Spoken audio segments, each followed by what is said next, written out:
Lite kontakt och så går Thomas Karlsson i räcket. Thomas Karlsson går i räcket.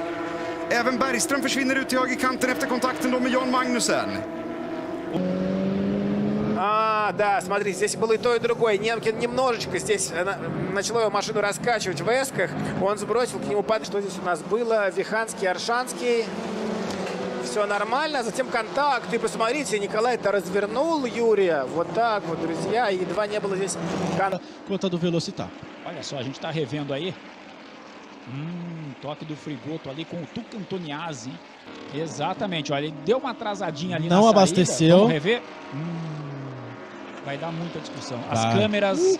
Guilherme Salas larga por dentro, larga fechando. Olha quem aparece já ali, já tem toque lá no meio. Casagrande. E aí saiu o Casagrande, o toque ali com o Lapena. Foi lá pro gramadão. Os nossos internautas. Vamos ver. Olha, perdeu o freio. Sem freio, sem freio. Olha. Que imagem. Fly. Já voou ali o carro do Sérgio de Mendes. Foi direto na barreira de pé. Vamos ver se aí... Aí, ó, o toque dele com o Ram. Quem não faz top? Por dentro. Vamos ver, Robe por dentro. Uma freada. Aí, pegou dois de uma vez só o Robe, hein, rapaz? Salas vai raspando no pneu, vai saindo fumaça ali no pneu. E pela imagem ele não dá conta se não parar. Com toda... Ih, rapaz, aí o toque no Felipe Massa atravessou na pista. E a... Depois que o carro sai da pista, que deve ser duro, né?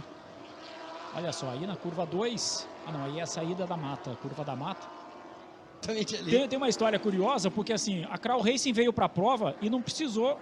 Olha aí o replay para você, ó. Já vinha ali com a parte da frente destroçada o Galide. Vamos rever?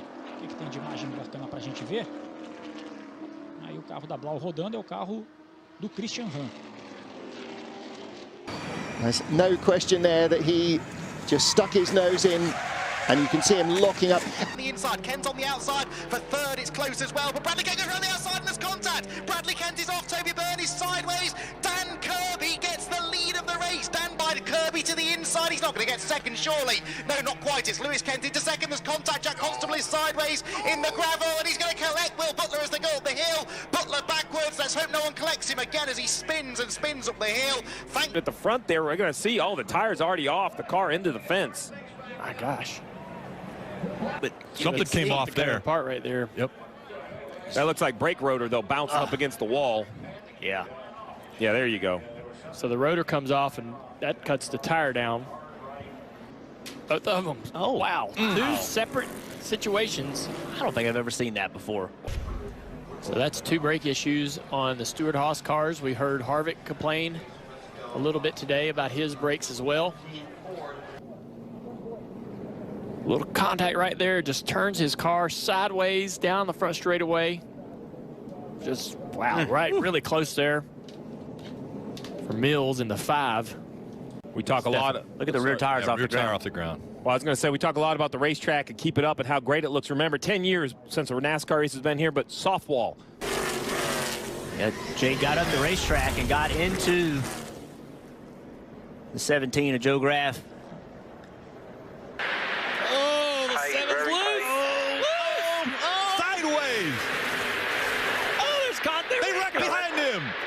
In it.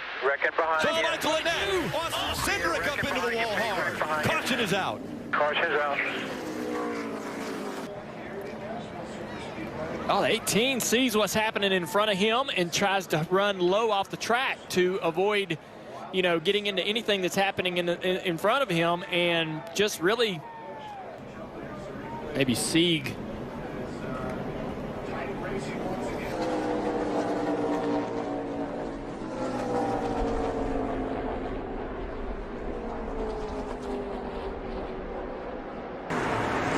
And just got a little bit of a bump from the 25 of Josh Berry. Yeah, tried to get in the hole in between a couple trucks, and he saw the damage there. He got in the wall, but he wasn't able to continue it on. Shane dives straight down the inside. Kenny held on to it. He's been hit. Pies turned him around. That is absolute chaos. Anton gone. They've all crashed into each other. The dive on your top left of screen, and then watch them all park up. So Whincup got hit because of that, and then bang, right-hand front contact there for Frosty. Two Boost Mobile sponsored cars. and they come together. It's hard to know whether he was up far enough. It's a difficult angle. Certainly held up. Here we go. There's a replay now that we haven't caught. Kurt Kostecki into the back of Zane Goddard, running up into the hairpin at turn 6. The 7, I think. Yes, it is. Yep. Yeah, lucky not to make the fence. Oh, he did, just slightly. It was off the bumper. And Logan looking to take the lead, but Jessup might say no to this one as they'll go side by side. Contact. Now that's almost a carbon copy of what we saw in the supercars. You can see Davies there now closing up the back of Morris to make it 1, 2, 3, and that's really close. Oh no, Will! Really? And it was the landing that caused it. You know what? They're tough trucks. But now as he comes into, gets it very sideways. Matt Walters did a great job there to actually avoid Mark as Mark and his bike went sliding down the track. And will be vulnerable for losing that spot on the front row if Troy Herfoss can get back out and do one more run. Wham! Down onto his left shoulder. It looked like he was just checking out his left. Quick. Yeah, Troy Herfoss also got a great start. He'll be second as they come down in towards turn 1. But Brian Starring, the row of the grid, is also right up there as well. We've got a couple of riders down. Daniel Falson's actually hooked up with someone else's bike and has been able to extricate himself. So he was in 3rd place, has a low side and loses that front end. And that is a fast part of the racetrack. And the bike reaches the air fence first. Oh, the danger there is the bike suffers big damages if that bike has moved the air fence. So what's happened to the Kawasaki? Knows straight away there's a problem. Yeah, it looks to me like there's been some sort of failure with the brakes because he looks like he's grabbed the brakes at the same time as the run in there, trying to avoid all the rest of the riders. He's done a pretty good job to avoid everyone apart from Corey Turner. But that's a very second-hand looking Kawasaki ZX-10RR at the moment.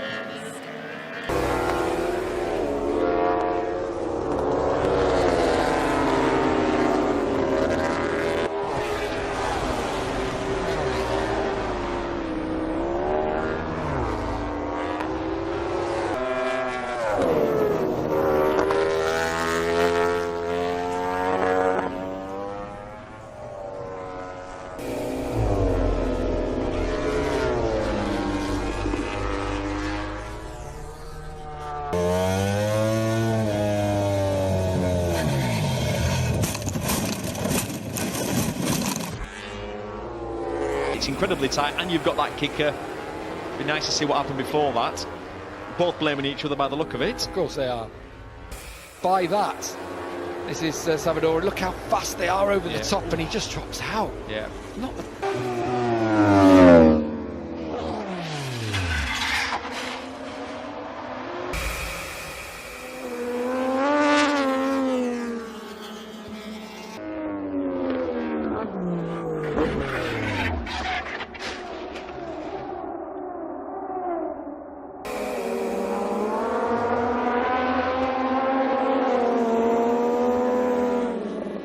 has lost positions in turn 1. It's before even getting there, isn't it? Oh, and that's where Simone Corsi at the back of the field. What a weird crash. The bike got such an impact. You're a rookie. You're allowed this kind of mistake, aren't you, Michael, during your rookie year? He's impressed us so much. You feel for him. Corners further round under the bridge. Yeah, we've seen a few crashes there. Paul Espargaro earlier in the weekend. And Fernandez was right in the mix, wasn't he? Yeah, he was just in this group with Jake. Oh, it's Jake Dixon who's collided with him, and that sent Jake Dixon right down.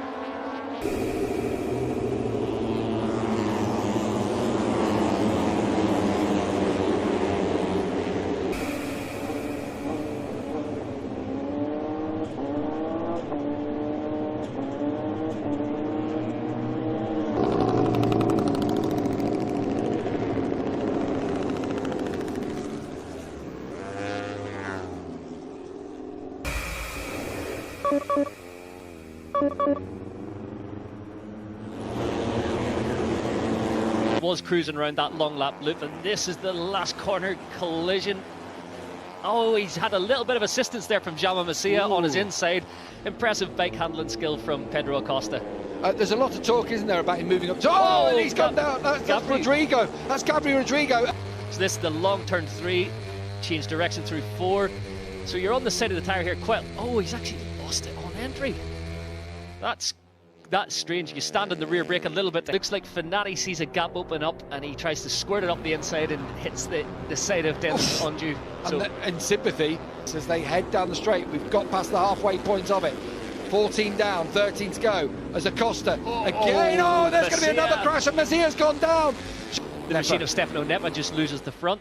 I mean, Mazia's done this himself, hasn't he? Yeah, really? He's got in there hot and couldn't stop it, tags the back of the bike, and actually, yeah, it was all his own fault. But slogging of hard work. Yeah. Oh, that was the crash for Yamanaka all by himself, and he brought down Nepa in front of him. Okay, that's walking away. Here's what happened then. Oh, that was quite a nasty one, that, with the rear end probably reeled these guys in. Oh, has that gone off wide? It's actually, what a disaster! Oh, and he's hit the air fence. Into turn one we go. David Alonso holds. Oh, and it's a huge crash for 3 riders. They go down. Who is it in the gravel? There, is it for Risato? Oh, dearie me, it's Daniel Munoz whose ambition outweighed his talent there. Fairings on the grass, nearly. That was incredibly tight indeed. Munoz, oh, they're all down. They're all down. It's absolute drama in turn 1. Since his good launch from pole in Le Mans before disaster, there we go then. Oh, bit of a tangle for those guys.